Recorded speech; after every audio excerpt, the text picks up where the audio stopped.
Alfie the Little Alligator. One warm morning, a little alligator opened his eyes. His name was Allie. He lived in a quiet green river. The water was calm, the birds sang soft songs. Big trees made cool shade over the water. Every morning, Allie liked to float on the river. He watched little fish swim. He smiled at butterflies. He listened to the frogs. It was a happy place. But Allie had one secret. He was afraid, not of big animals, not of storms, not of the dark. He was afraid of trying new things. When his friends swam to a new part of the river, Allie stayed behind. When they climbed onto a sunny rock, Allie stayed in the water. When they explored little islands, Allie watched from far away. "What if something bad happens?" Allie always whispered. His best friend was a little turtle named Tim. Tim was gentle and kind. One day, Tim smiled and said, "Come with me today." Allie looked at the river. "I don't know." "It is okay," said Tim. "We can go slowly." So they swam together. Splash, splash, splash. The river was peaceful. Soon they came to a place Allie had never seen before. There were pink flowers floating on the water. Dragonflies danced in the sunshine. Tiny bluebirds flew from tree to tree. "It is beautiful," whispered Allie. Tim smiled. "I knew you would like it." Allie smiled too. Maybe new places were not always scary. Just then, a small cry came from behind some tall grass. "Help." It was very quiet. Allie looked around. "Did you hear that?" Tim nodded. Again they heard, "Help. Please." The two friends followed the little voice. Behind the grass, they found a tiny duck. The duck's little foot was caught between two tree roots. She tried to pull away, but she could not. She looked very scared. "My family flew away," she cried. "I can't get out."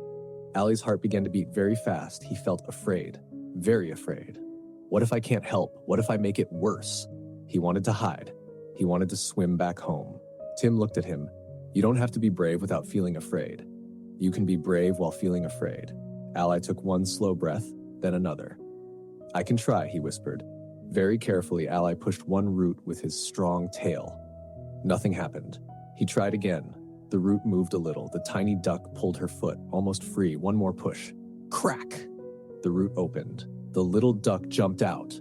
"I'm free," she laughed with happy tears. "Thank you, thank you." Soon her family came flying back. The little duck hugged Allie. "You are my hero." Allie looked behind him. "Really?"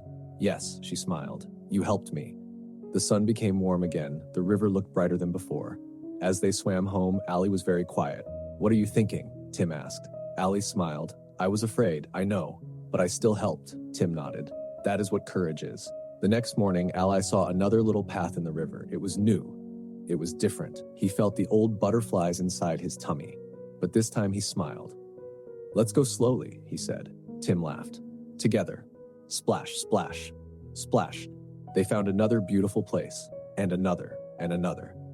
Every new place was not perfect. Sometimes the water was cold, sometimes the path was muddy, sometimes they turned around, and that was okay. Because Allie learned something very important. Being brave does not mean you're never scared. Being brave means taking one small step, even when your heart feels a little afraid. That night, Allie floated quietly under the stars. The river whispered softly around him. The moon smiled down from the sky. Allie closed his eyes. He felt safe. He felt strong. He felt proud. And before he fell asleep, he whispered, "I can do small, brave things." The gentle river carried his little words through the quiet night. Maybe, if you listen very carefully, you can still hear them. The end.